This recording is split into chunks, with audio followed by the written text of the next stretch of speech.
Praise the Lord. मैं परमेश्वर को कोटि-कोटि धन्यवाद करना चाहूँगा। परमेश्वर ने मुझे एक और बार आप सबके सामने आके जो है अपनी गवाही देने के लिए परमेश्वर ने सहायता की, इसलिए मैं परमेश्वर को कोटि-कोटि धन्यवाद कहता हूँ।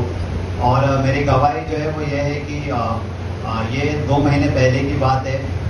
जब मैं अपने जीवन को जो है नॉर्मल तरीके से कॉलेज जाना और जो है क्लासेस है उसको चलाना और बाकी जो भी नॉर्मल सी चीज़ें हैं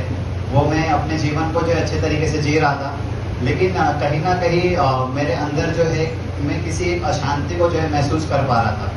और मेरे जीवन में सब कुछ ऐसे तो नॉर्मल, अगर कोई दूर से मुझे देखता तो वो बोलता कि लाइफ तो बहुत अच्छे मज़े में चल रहा है और सब कुछ अच्छा ही जा रहा है, कुछ टेंशन ही नहीं लाइफ में। लेकिन मैं अंदर ही अंदर कुछ ऐसे चीज़ों को महसूस कर रहा था जो मैं किसी को बता नहीं पा रहा था। और वो जो अशांति थी वो मुझे दिन पर दिन मुझे सताए जा रही थी। अभी मैं खुश नहीं था, प्रॉपर तरीके से मैं खुश नहीं था। बाहर से मैं हंस रहा था लेकिन अंदर से मेरे अंदर कहीं ना कहीं वो कमी जो है मुझे महसूस हुआ करती थी। फिर मैंने एक दिन बैठ के जो है अच्छे तरीके से सोचा कि मैं किस बात को लेकर अशांत हूँ या फिर क्या बात है जो मुझे सताए जा रही है। और फिर मुझे समझ में आया कि मेरे जीवन में कई सारे ऐसे लोग हैं जिनको मैंने माफ़ नहीं किया, या फिर कह सकते कि मैंने उनसे माफ़ी नहीं मांगी है। और जब मैंने सोचा कि वो कौन लोग हैं ऐसे, तो बहुत सारे लोग जो है मेरे दिमाग में उस वक्त आए। फिर मैंने सोचा कि मुझे किन लोगों को माफ़ करना है और उन्होंने और मैं क्यों, मतलब ऐसा क्या है कि मुझे करना पड़ेगा ये सारी चीज़ें।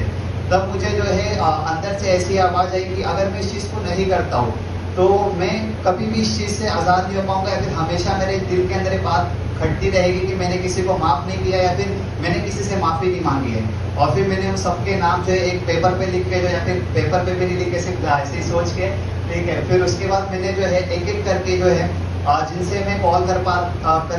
सकता था उनको मैंने कॉल किया, और जिनसे मैं मिल सकता था फेस टू फेस उनसे मैंने मिल के जाके जो है माफ़ी मांगी। और ये जो फेस था मेरे लिए, जब मैं लोगों से माफ़ी मांग रहा था या फिर जब मैं लोगों को माफ़ कर रहा था,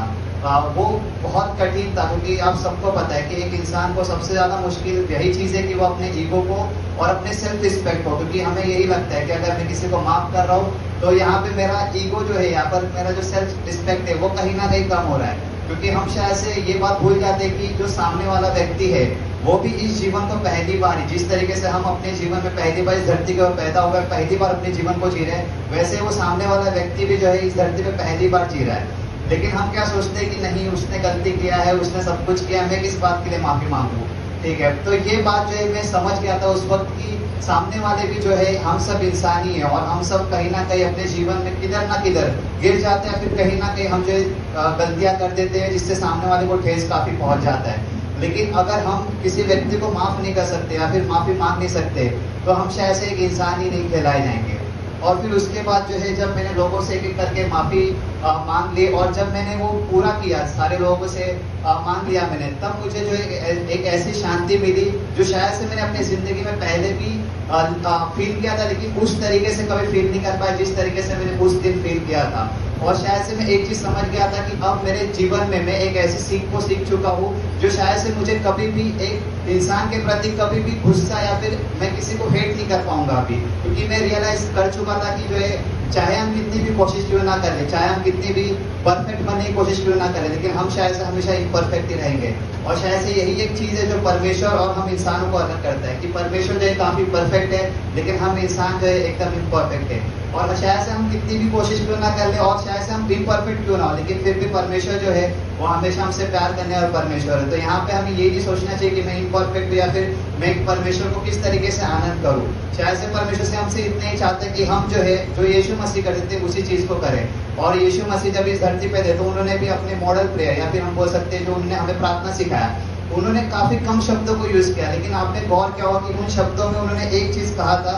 जो कि था मत्ती 6:12, और जिस प्रकार हमने अपने अपराधियों को क्षमा किया वैसे ही और तुम भी अपने अपराधियों को क्षमा करो। परमेश्वर ने काफ़ी कम शब्द वहाँ पे दी, लेकिन इस चीज़ को उन्होंने मेंशन करना नहीं बोला, क्योंकि यीशु मसीह को पता था कि अगर हम इंसान जो एक दूसरे से प्यार कर रहे हैं, अगर हम इंसान एक दूसरे से प्यार करना चाहते हैं तो हमें सबसे पहला कदम यही हुआ कि हम सबसे पहले उन्हें ये समझते कि वो एक इंसान है और उन्हें हम दिल से माफ़ करें। क्योंकि माफ़ी मांगना सिर्फ ये नहीं होता है कि हम उन्हें बोलते कि आई एम सॉरी, या फिर ये नहीं होता कि मुझे माफ़ कर दे करके और फिर तू अपना देगा और मैं अपना देखता हूँ। लेकिन दिल से माफ़ करना ये होता है कि हम अभी उसे एक इंसान की तरह अपना लें और उनसे उसी तरीके से प्यार भी करें। और यीशु मसीह ने इस चीज़ को काफ़ी अच्छी तरीके से जो है हमें जो है 6:12 में जो समझाने की कोशिश की थी। और इसके साथ ही साथ एक और चीज़ है जो मैं यहाँ पे कहना चाहूँगा कि भले ही हमारे पास जो है सामने वाले को माफ करने के लिए 10 कारण ही क्यों ना हो कि उसकी गलती थी,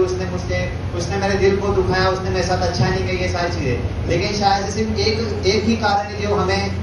माफ करने के लिए या फिर माफी मांगने के लिए हमें जो है मजबूर कर सकता है। वो ये है कि परमेश्वर ने हमें हमारे जीवन में ना जाने कितने बार, अगर आप अपने जीवन को मुड़ के देखें तो आपको याद आएगा कि आपने कितने बार परमेश्वर के सामने या फिर परमेश्वर से क्रोध किया, फिर परमेश्वर जो है आपसे कितने बार आप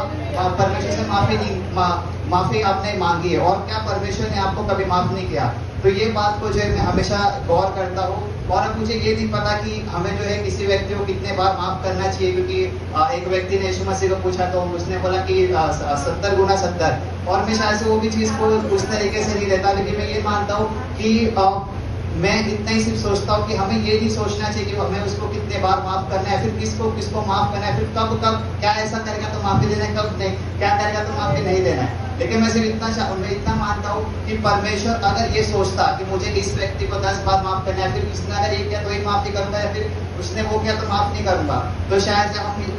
हम सब में से कोई भी धरती पे आज के दिन जीवित नहीं रह पाता। तो यही एक ऐसी बात है जो मुझे वहाँ पे सीखने को मिली, और मैं चाहता था कि मैं आप सबके सामने इस चीज़ को पेश करूँ। और पौलुस ने जो सारी चीज़ों को एक ही वचन में काफ़ी अच्छे तरीके से समझाने की कोशिश की, जो कि उसने लिखा इफिसियंस 4:32 में, और एक दूसरे के प्रति कृपालु और करुणावान बनो, और जैसे परमेश्वर ने मसीह में तुम्हारे अपराध क्षमा किए, वैसे ही तुम भी एक दूसरे के अपराध क्षमा करो। आमीन।